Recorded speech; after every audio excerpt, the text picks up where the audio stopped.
जय हिंद दोस्तों, स्वागत है आप सभी का प्रताप एकेडमी के डिफेंस वॉरियर यूट्यूब चैनल पर। मैं हूं अंकित सिंह राणा और आज हम करेंगे सामान्य ज्ञान यानी जनरल नॉलेज जीके का पहला मॉक टेस्ट। ठीक है, 27 मार्च का हमने टारगेट सेट किया है और एक दिन आपको साइंस की क्लास यानी कल आपको साइंस की क्लास मिल चुकी है।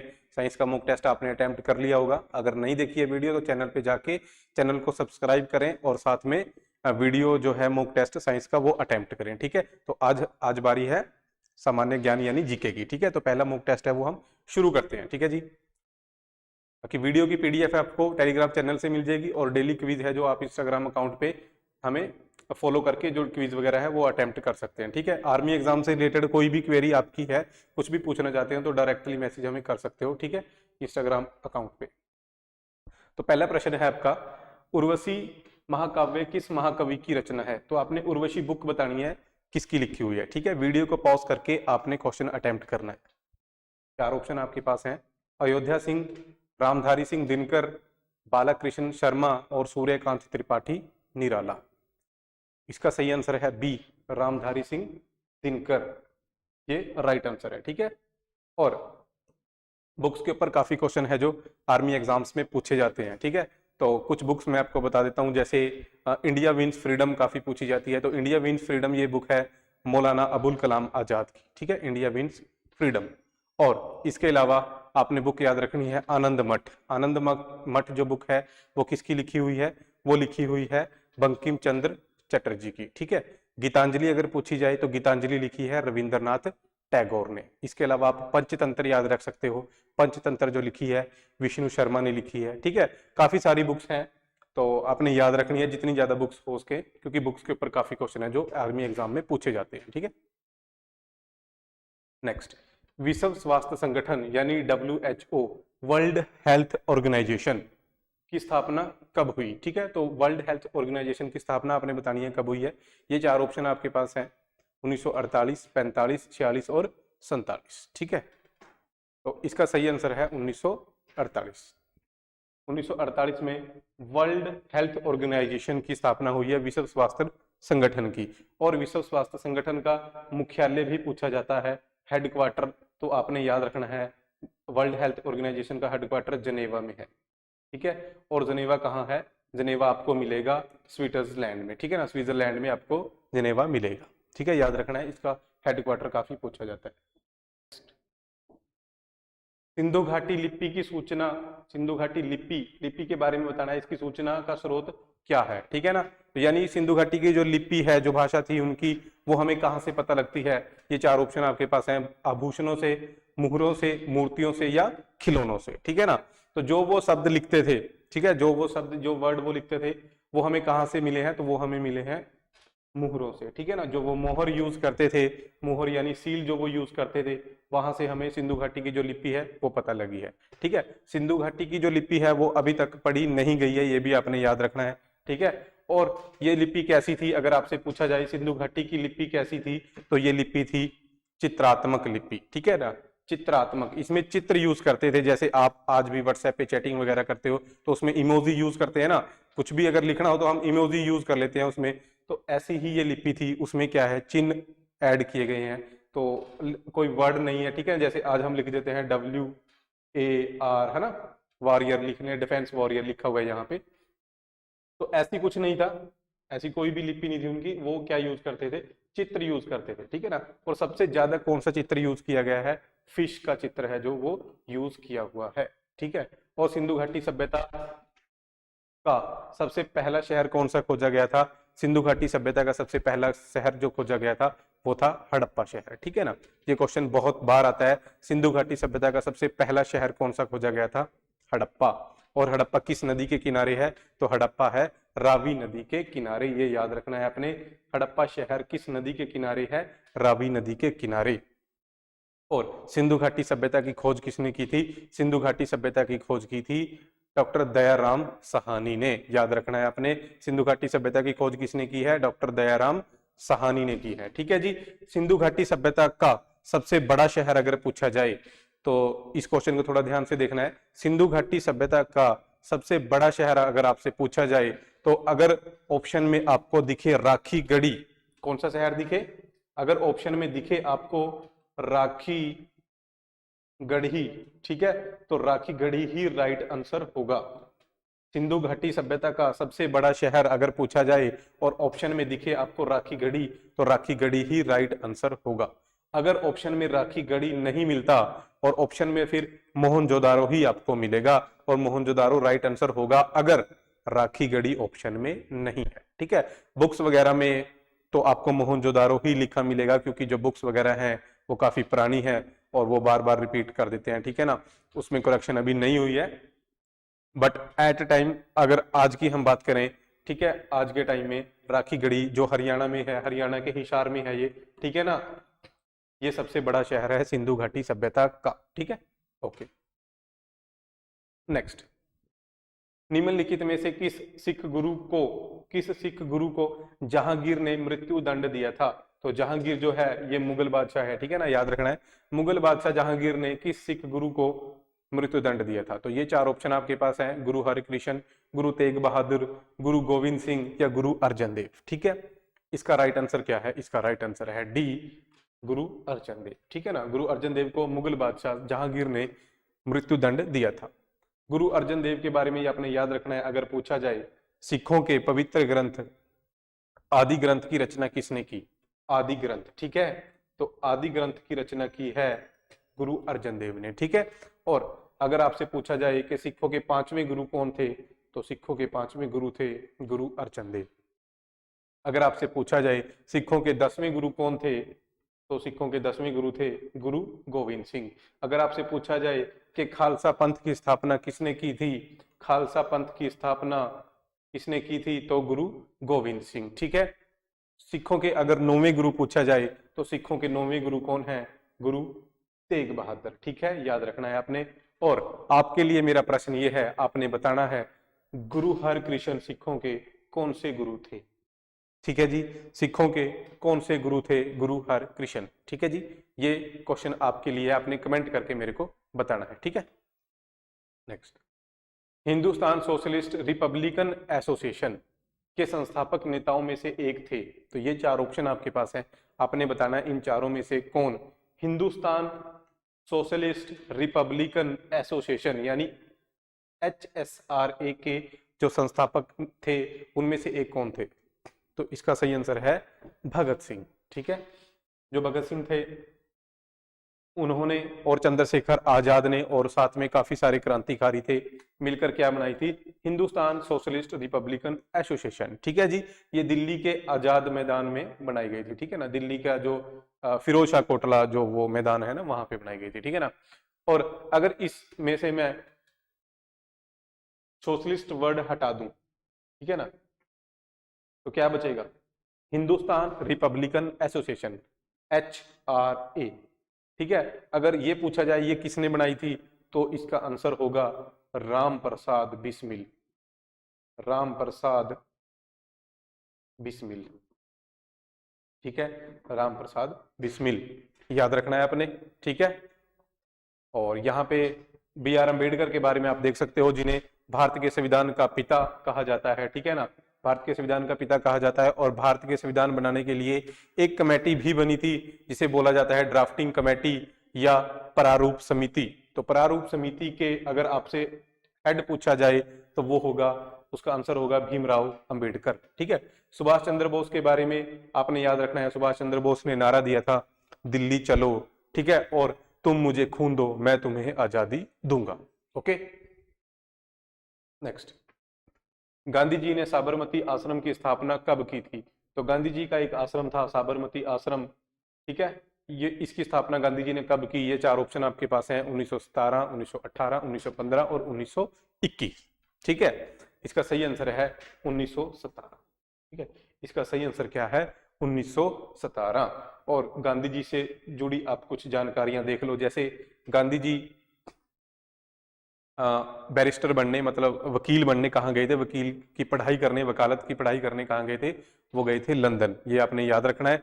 और लंदन से लौटने के बाद फिर वो वकालत की प्रैक्टिस करने, ठीक है ना, वकालत की प्रैक्टिस करने वो कहाँ गए थे? South Africa. ठीक है, तो पढ़ाई करने वो गए हैं लंदन और प्रैक्टिस करने कहाँ गए हैं?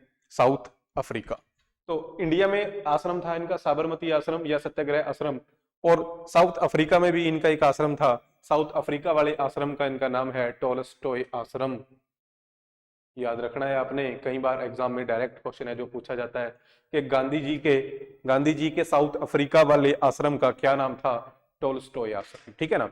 तो गांधी जी साउथ अफ्रीका से कब वापस आए ये आपने याद रखना है, 9 जनवरी 1905, 9 जनवरी 1915 में आए थे, ठीक है ना, 9 जनवरी 1915, 9 जनवरी 1915 को आए थे।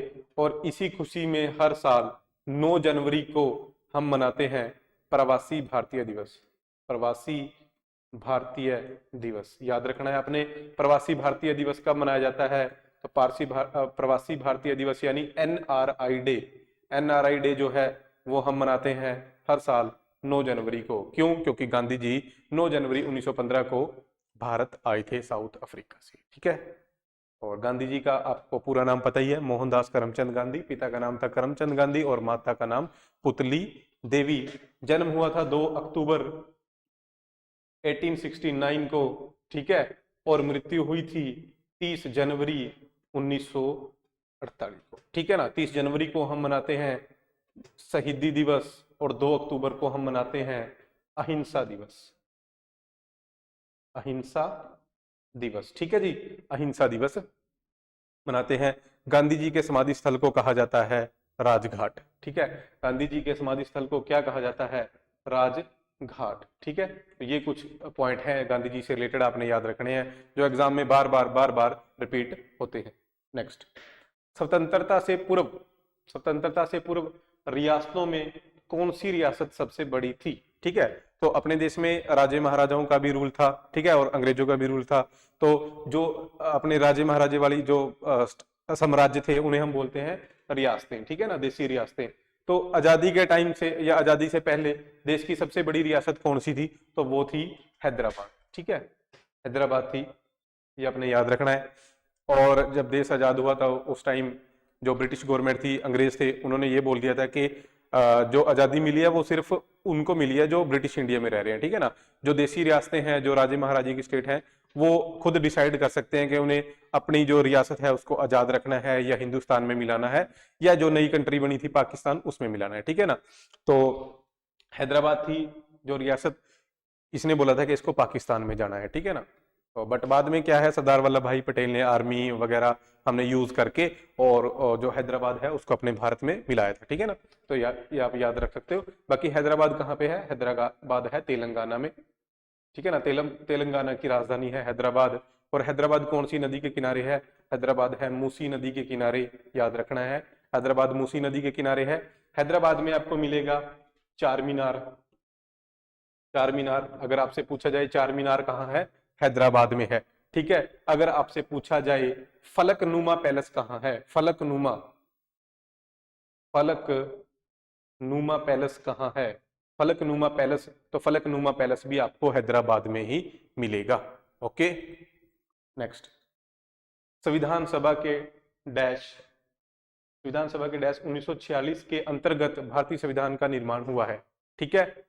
तो आपने बताना है जो भारतीय संविधान का निर्माण या भारतीय संविधान की जो सभा है, संविधान सभा, उसका निर्माण 1946 में किसके तहत हुआ था, ठीक है। ये कुछ प्रश्न है इसका, ठीक है ना। तो ये 4 ऑप्शन आपके पास है, cabinet ministry plan, cabinet ministers plan, cabinet mission plan या कैबिनेट मिशनरी प्लान। तो ये जो ऑप्शन है काफी टफ लिखे गए हैं जानबूझकर, ठीक है। आपको आर्मी एग्जाम में इतने टफ ऑप्शन नहीं मिलेंगे, ठीक है ना। तो इसका सही आंसर है कैबिनेट मिशन प्लान। इतने टफ ऑप्शन लिखने का रीजन था कि ये आपको डायरेक्ट याद होना चाहिए, ठीक है ना। कैबिनेट मिशन प्लान ये 1946 में आया था, ठीक है, याद रखना है। और इस मिशन के तहत ही भारतीय संविधान सभा का निर्माण हुआ था और इसी भारतीय संविधान सभा ने बाद में भारत के संविधान का निर्माण किया था, ठीक है। और भारतीय संविधान सभा की प्रथम बैठक कब हुई थी, ये क्वेश्चन डायरेक्ट एग्जाम में देखा जाता है। संविधान सभा की प्रथम बैठक हुई थी 9 दिसंबर 1946 को, ठीक है, याद रखना है, नई दिल्ली में हुई थी। और यहाँ पे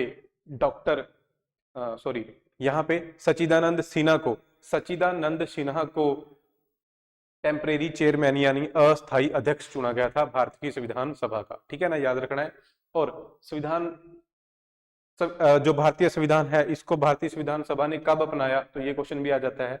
तो अपनाया गया था 26 नवंबर 1949 को, ठीक है ना, अपनाया गया। अगर आपसे पूछा जाए कि संविधान सभा ने संविधान को कब अपनाया, तो अपनाया आपने याद रखना है 26 नवंबर 1949 को। और अगर आपसे पूछा जाए कि लागू कब किया, दोनों में फर्क है।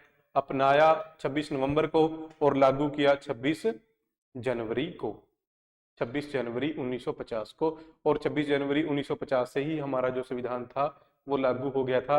और इसी दिन की याद में हम हर साल क्या मनाते हैं, रिपब्लिक डे यानी गणतंत्र दिवस, ठीक है। नेक्स्ट, उत्तर कोरिया तथा दक्षिण कोरिया के बीच सीमा रेखा क्या कहलाती है, ठीक है। तो नॉर्थ कोरिया और साउथ कोरिया के बीच जो सीमा रेखा है, जो बॉर्डर है, उसे हम क्या बोलते हैं, ये आपने बताना है।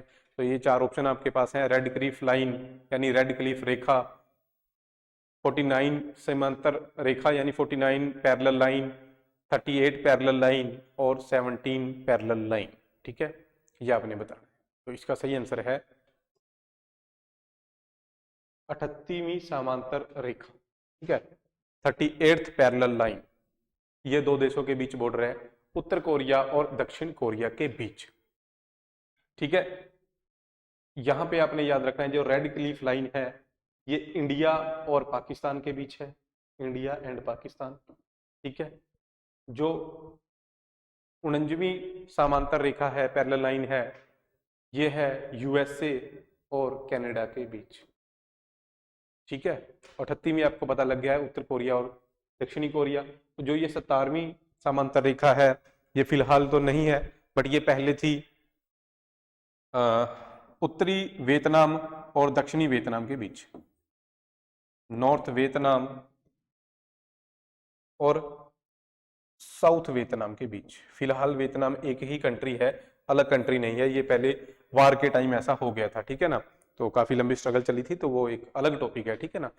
तो आपने याद रखना है रेड क्लिफ लाइन जो है वो इंडिया और पाकिस्तान के बीच है, ठीक है। और इंडिया और चाइना के बीच कौन सी है, इंडिया और चाइना के बीच, तो इंडिया और चाइना के बीच है मैकमोहन लाइन, मैकमोहन लाइन, ठीक है, मैकमोहन लाइन इंडिया और चाइना के बीच है।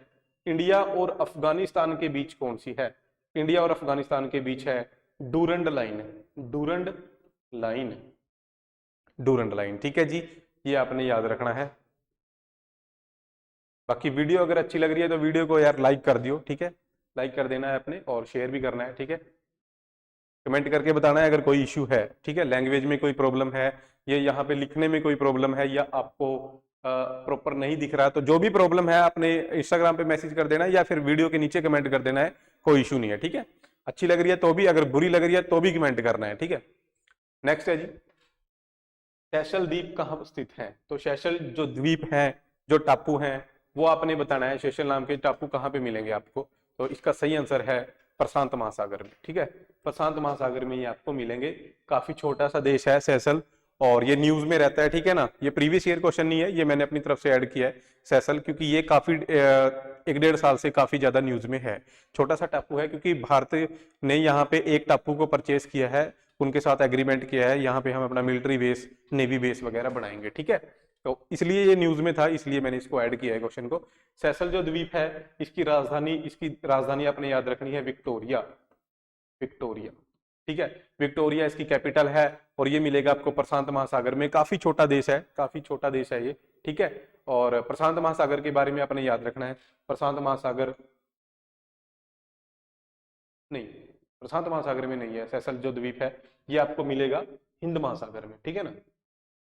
जो सेशल द्वीप है ये आपको मिलेगा हिंद महासागर में, इंडियन ओशियन में है, ठीक है ना। और राजधानी है इसकी विक्टोरिया,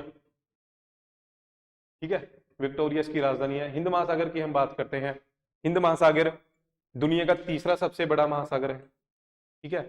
और दुनिया का सबसे बड़ा महासागर कौन सा है, दुनिया का सबसे बड़ा महासागर है प्रशांत महासागर, ठीक है, प्रशांत महासागर ये दुनिया का सबसे बड़ा महासागर है, ठीक। सबसे गहरा अगर पूछा जाए तो सबसे गहरा भी प्रशांत महासागर है, ठीक है। और दूसरा सबसे बड़ा महासागर कौन सा है, तो दूसरा सबसे बड़ा महासागर है अटलांटिक महासागर, अटलांटिक महासागर, और तीसरा मैंने आपको बताया है हिंद महासागर। ठीक है, हिंद महासागर, ये तीन आपने याद रखने हैं, पूछे जाते हैं। ठीक है, प्रशांत को हम इंग्लिश में पैसिफिक भी बोलते हैं, पैसिफिक ओशियन। ठीक है, ये याद रखना है आपने। बाकी इसको एक बार दोबारा मैं आपको बता दूं, सेशल जो द्वीप है वो हिंद महासागर में है, इंडियन ओशियन में है। ठीक है ना, इंडियन ओशियन में। नेक्स्ट, भारतीय वन्य जीव संस्थान यानी wild life institute of India, ये आपको कहाँ मिलेगा? तो wild life institute of India ये आपको मिलेगा देहरादून में। कहाँ मिलेगा आपको? देहरादून में। और देहरादून कहाँ पे है? देहरादून है उत्तराखंड में। देहरादून कहाँ पे है? उत्तराखंड में है। और उत्तराखंड की राजधानी क्या है? तो उत्तराखंड की दो राजधानी है, एक है देहरादून, ठीक है, और दूसरी है गैरसैंण। ठीक है, याद रखना है आपने, ये पिछले साल ही बनाई गई है। उत्तराखंड की दो राजधानी है, एक है देहरादून और एक है गैरसैंण। ठीक है ना। उत्तराखंड का जो हवाई अड्डा है देहरादून का, इसको हम बोलते हैं जोली ग्रांट एयरपोर्ट। जोली ग्रांट एयरपोर्ट।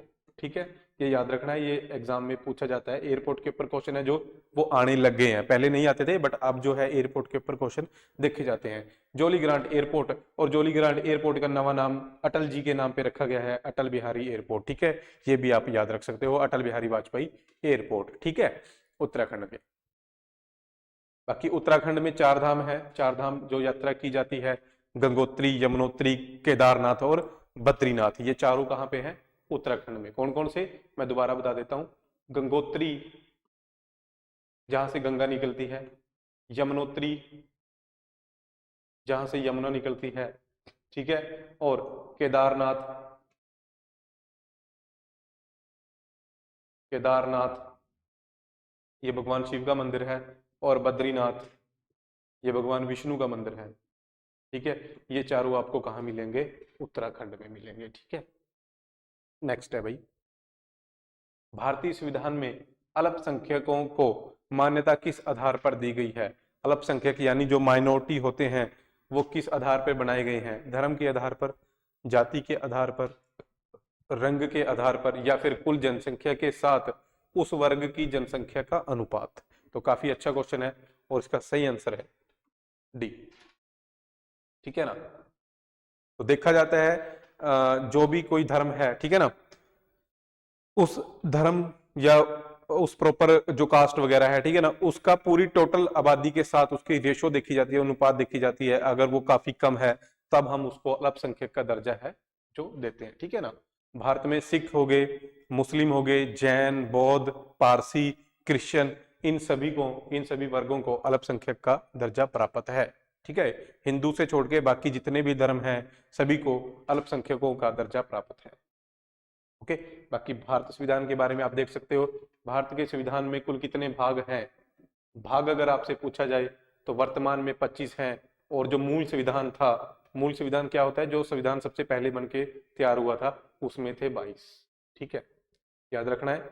और अगर आपसे अनुसूचियां पूछा जाए तो अनुसूचियां वर्तमान में है 12, और पहले जब तैयार हुआ था बन के भारतीय संविधान तब थी 8। ठीक है, तो ये याद रखना है। और अगर आपसे अनुच्छेद पूछा जाए, आर्टिकल, तो जब संविधान बन के तैयार हुआ मूल संविधान तब थे 395। ठीक है, और अब तो काफी हैं जो 466 से भी ऊपर जा चुके हैं, तो वर्तमान वाले अब तो नहीं याद रखने हैं। ठीक है, तो ये याद रखना है आपने।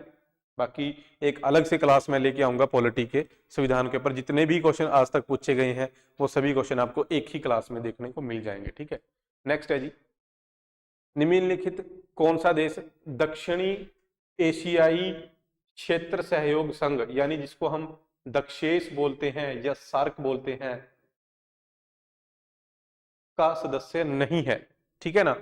तो आपने बताना है, ये चार ऑप्शन दे रखे हैं आपको, अफगानिस्तान, म्यांमार, मालदीव और श्रीलंका। इसमें से कौन सा जो देश है वो हिस्सा नहीं है दक्षेस का? ठीक है ना, तो ये आपने बताना है। ये चार ऑप्शन आपके पास है, तो इसका सही आंसर क्या है? इसका सही आंसर है आपका म्यांमार। क्या है इसका सही आंसर? इसका सही आंसर है आपका म्यांमार। और अगर आपसे पूछा जाए कि दक्षेस यानी शार्क में कुल कितने सदस्य हैं, तो इसमें कुल सदस्य हो जाएंगे 8। ठीक है, 8 कौन कौन से हैं? देखो भारत हो जाएगा एक तो, भारत, पाकिस्तान हो जाएगा, ठीक है, पाकिस्तान, भारत हो गया, पाकिस्तान हो गया, नेपाल हो गया, भूटान हो गया, ठीक है, 4 हो गए। और इसके अलावा 3 ये हो गए आपके पास, अफगानिस्तान हो गया, मालदीव हो गया, श्रीलंका हो गया, ठीक है। और एक कंट्री और रह रही है, भारत, बांग्लादेश, ठीक है जी, बांग्लादेश। तो ये 8 कंट्री हैं जो इसका हिस्सा है। इसके अलावा ऑप्शन में कोई भी हो तो आप उसको रिजेक्ट कर सकते हो, ठीक है। तो ये क्वेश्चन कई बार देखने को मिल जाता है, ठीक है, काफी टफ लेवल का क्वेश्चन है, बट सार्क के ऊपर क्वेश्चन जो है वो पूछे जाते हैं, ठीक है ना। तो ये आपने याद रखना है, 8 देश हैं सदस्य, ये सभी भारत से ही निकले हैं, ठीक है ना। भारत हो गया, पाकिस्तान, अफगानिस्तान, नेपाल, भूटान, बांग्लादेश, अफगानिस्तान, मालदीव, श्रीलंका, ये जितने भी हमारे पड़ोसी हैं सभी इसके सदस्य हैं, ठीक है ना। सार्क कब बना था, ये क्वेश्चन काफी बार पूछा जाता है। सार्क बना था 1985 में, ठीक है। सार्क का मुख्यालय कहाँ पे है, सार्क का मुख्यालय यानी हेडक्वार्टर आपको मिलेगा काठमांडू में, काठमांडू। और ये काठमांडू कहाँ है, काठमांडू जो है नेपाल की राजधानी है, नेपाल की राजधानी है Kathmandu, okay. Next, working for a world free of poverty, ये किसका मोटो है, किसका उद्देश्य है, किसका लक्ष्य है ये, कि working for a world free of poverty, poverty मतलब गरीबी से मुक्त, ठीक है, गरीबी से मुक्त संसार, संसार को गरीबी से मुक्त करना है, ये किसका लक्ष्य है। ये 4 ऑप्शन आपके पास हैं, रिजर्व बैंक ऑफ इंडिया, विश्व बैंक, IMF यानी इंटरनेशनल मॉनेटरी फंड, और IFSC, ठीक है ना। तो इसका जो सही आंसर है वो है वर्ल्ड बैंक। विश्व बैंक का लक्ष्य है कि विश्व को गरीबी से मुक्त करना है, ठीक है ना। वर्ल्ड बैंक के बारे में आपने याद रखना है, वर्ल्ड बैंक है कहाँ पे, ये मिलेगा आपको अमेरिका की राजधानी वाशिंगटन DC में, वाशिंगटन DC में मिलेगा, ठीक है ना, विश्व बैंक आपने याद रखना है, काफी बार क्वेश्चन पूछा जाता है। नेक्स्ट, असहयोग आंदोलन शुरू करने के समय भारत का वायसरॉय कौन था, ठीक है ना। तो जब असहयोग आंदोलन शुरू हुआ, असहयोग आंदोलन शुरू हुआ था 1920 में, ठीक है, याद रखना है अपने। उस टाइम भारत के वायसरॉय कौन थे, तो उस टाइम भारत के वायसरॉय थे लॉर्ड चेम्सफोर्ड, ठीक है, लॉर्ड चेम्सफोर्ड उस टाइम भारत के वायसरॉय थे। असहयोग आंदोलन कब शुरू हुआ, 1920 में शुरू हुआ। किसने किया, गांधी ने किया या कांग्रेस ने किया, ठीक है, आप बोल सकते हो। और असहयोग आंदोलन के अलावा आप गांधी जी के 1-2 आंदोलन और याद रख सकते हो, जैसे अगर आपसे पूछा जाए चंपारण, चंपारण, तो चंपारण कब हुआ, 1917। और अगर आपसे पूछा जाए अहमदाबाद मील स्ट्राइक, अहमदाबाद मील आंदोलन, ठीक है ना, मील आंदोलन ये हुआ था 1918। और अगर आपसे पूछा जाए खेड़ा आंदोलन, तो खेड़ा आंदोलन भी हुआ था 1918, ठीक है ना। तो ये आपने याद रखने हैं। और अगर आपसे पूछा जाए गांधी जी के द्वारा सबसे पहले आंदोलन कौन सा किया गया था, तो वो किया गया था चंपारण का आंदोलन, ठीक है ना, चंपारण का आंदोलन सबसे पहले किया गया था। तो ये थे 15 क्वेश्चन, आज का ये मॉक टेस्ट है। आपने कमेंट करके बताना है आपके कितने क्वेश्चन है जो वो सही हुए थे। अगर आपको वीडियो ये अच्छी लग रही है, वीडियो सीरीज अच्छी लग रही है, तो आपने शेयर करना है, चैनल को ज़्यादा से ज़्यादा सब्सक्राइब करवाने हैं, ठीक है जी। और थैंक यू। अगर आपकी वैसे भी कोई क्वेरी है तो आप डायरेक्टली हमें मैसेज कर सकते हो। Thank you.